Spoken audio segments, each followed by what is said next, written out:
Well, good morning. Welcome back to our cabin. So today we are talking about homeschool stuff. Of course, I'm showing you how to do a super easy DIY on any subject you can possibly think of, a DIY curriculum. So I've done videos on doing your own history curriculum. I've done videos on doing your own science curriculums, but this is for any subject ever. So this isn't as specific. Like those videos gave a bunch of different ideas of how to do it. This gives one very simple but very good way to do it, okay? So remember, if there's something you don't want to hear in this video, just hit next. Oh, here. I brushed it. I swear I own a brush. Okay, so first up, we got products of the day. So today, remember, we're doing STEM products for the next little bit. So first I want to show you, so this box here, take a look at it. It comes with a ton of stuff. And this is, where is it? So it's starter gear system. And these are some of the things you can build. Like they just build that on their own. They build a bunch of stuff on their own, but it comes with like section 1, section 2, section 3. So it's got tons of books, tons of quick start stuff, tons of different, it's got like different pulleys and systems like that. So it's got tons of different stuff to utilize and to use. And it's not hard, but the creativity is what I really like about this. But again, it's just got some super cool, it has a ton of different how-to pages and stuff for different levels. So it starts off easy, but then you can get more complicated using different pulley systems and stuff like that to create more complex things. So the next product of the day I want to go into is one of my favorite games. This is a math game. This is by Moby, and I want to say it's about $14, but it might even be cheaper than that. So you separate it into green. So someone's green, and that's the numbers. This is just a community pile, and then this is the blue. And then it's a race. So so for example, I would take, okay, start. So then I take 2, I would grab this. So we go 2 plus 1 equals 3. And then I could build down or up if I wanted, like 3 minus 2 equals, and then you grab an equal sign. And so everyone does this. So they do that over there, you do this over here, and whoever gets rid of all these first wins. So I really like it. You build down and you build across. So I just think they're 2 super awesome products. I have one more product that I wanted to show you. Where the heck is it? Oh my gosh, it was kind of cool. It is about Jack, here it is. So it's a book about Jack Frost. So it's about Jack Frost. And what the premise is it says that there are guardians of childhood, like Santa, the Easter Bunny, these are all, the Man on the Moon, these are all guardians of childhood.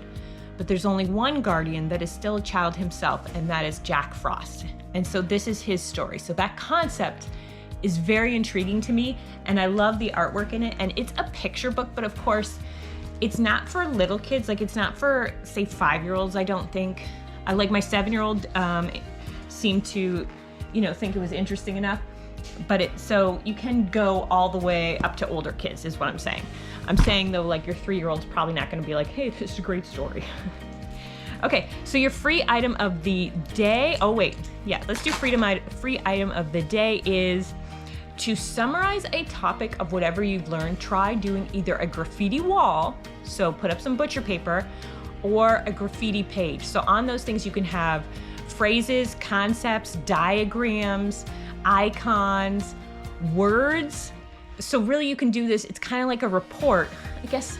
Yeah, it's kind of like a report or an assignment for any topic that is discussed. You can put pictures on there as well. So I just think that's super cool, a super cool concept. It's kind of like the one-pagers, but it's just a little easier if you ask me. A little easier to set up and inspire. Okay. So next up is the autism tip of the day or the neurodiverse tip of the day. That would be to find their passion. I think that, in my opinion, the number one job of a parent, of someone who is, I guess of any child, would be to find their passion. So whether it's that they enjoy just playing in sand, and it changes, I'm sure, over time, but whatever their passion is, to make sure they have it, because your life will be easier and their life will be easier and better. Okay, next up is the question of the day. So the question of the day is, what do you do about picky eaters? Now I'm not talking, he only eat this or he'll only eat this. I'm talking about those kids, because I have one, that it's so picky that they're like, you buttered my toast wrong. my toast is buttered wrong, so they can't eat it.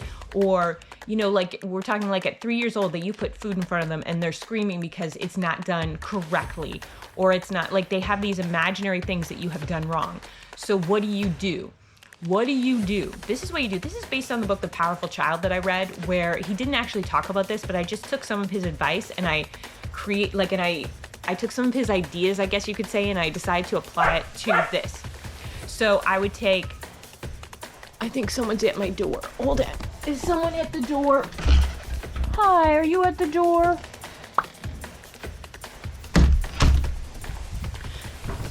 So I would take, so this is what I decided to do. Now remember, before you implement anything that's not going to go well, you have to psych yourself up. You got to psych yourself up, know the plan, and psych yourself up. So what I did is I would take 5 items. So I took a lunch plate, and on there it would be, so for example, we would put some nuts, we would put some cucumber slices, you could put some eggs down there, you could put some toast, you could put, so just 4 or 5 items on a plate. So whether it's breakfast, whether it's lunch, whatever you're trying to do is dinner. You don't always have to do 5 items, but just to start, this is kind of the way it's gonna go. So you put it in front of them, and they're gonna scream and be like, that's not what I wanted, that's not what I eated, I want waffles, this is what I want to eat, this is what I have to eat, you did it wrong, and they're screaming and all upset. And you say, because very comfortingly, you say, you are very upset about this, you do not like the way this is, because they wanna be heard, so therefore you're hearing them. And they'll calm down a little bit because you're right, but then say, you don't have to eat it, and then leave the room. And then leave the room. So go to the kitchen, do whatever you need to do, and they will eat. They should eat. Eventually they will eat. And that's what you do. And then if they don't eat, that's their choice. You cannot force them. Snacks at 10 o'clock. So if it's breakfast at 8 or breakfast at 7 and snacks at 10, that's just the way the cookie crumbles. You're not saying that. That's like natural consequences. You're not saying it to be an a-hole. That's just natural consequences. Don't say it like, oh, well, then you don't get to eat. No, you're on their side. You want to help them eat. You know what I mean? So just try and remember that and stay calm. As patient as you can. It is certainly not easy. And then do it again at lunch. 4 or 5 items on a plate.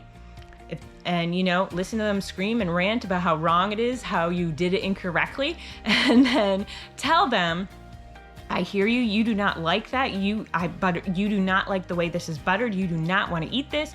I hear what you're saying. You are very upset about this. You do not have to eat it. Tell them. You do not have to eat it. This is lunch, but you do not have to eat it if you do not want. And then leave the room. And so it's not as, because we've been doing this for a few years, I don't have to give 3 things anymore. I'll give 1 or 2 things. But it's still the same concept of, yeah, you do not have to eat it. So there you go. So it did solve our picky eater problem, because eventually there's no audience around to hear them scream and get upset. And then eventually they're hungry, so they will eat. Okay, so there you go. It's more an attention thing. It's more a drama thing. Okay, so let's see, what else? Okay, so now we're gonna talk about, did I cover all that? Check, check, check, check, check. All right, we're gonna talk about how to DIY any topic. This is any subject. So we're talking whether it's the Titanic, it could be math, it could be geology, it could be anything you want to cover. But say you don't wanna buy a curriculum, say you wanna do it yourself, say whatever your reason is, you can go and download any free curriculum. So any, not free curriculum, but free summary that they give you. You know how, so for example, if you go to, say, The Good and the Beautiful, and say you want their geology, they'll give you like the first 20 pages free, right? The main thing that you want is the table of contents. There you go. There's your geology program right there. You can take that table of contents. You could do it for any program ever, whether it's in public school, whether it's private school, whether it's, a Becca. Every single program will give you a table of contents for free, so you can see what your child would possibly be learning. They just don't give you the general information, right? And then you can take that and you can either, write down what you want to teach and then search some kids' books on those topics, or search some videos on those topics, and then search some Pinterest activities on those topics, and bam, bam, bam, there you go. So it does require more legwork, obviously, but it also might be a better time, because sometimes those curriculums that you get, and I'm not singling out any curriculum, I'm just saying sometimes when you get curriculums, they want you to feel you got your money's worth, so they talk too much. And they have too much information for you to go through, or for you to reach your child, that maybe your child isn't maybe it's not necessary. Maybe they cover it too in depth, or maybe it's a little boring just because they want you to feel like you got your money's worth. Whereas you can pick out 4 or 5 points that are the main points on that particular subject, on that particular topic, and make sure that those are learned, but the rest of it is kind of busy work. So when you're creating your own curriculum, you can do basically the same thing, but without the, is it hyperbole? I don't know what it is, but without the added information. All right, that's your video today. I hope you tune in tomorrow. Take care. Bye-bye. Can you say, please like and subscribe? Please like to like. And hit the bell for notifications. Hit bell, you know, notification.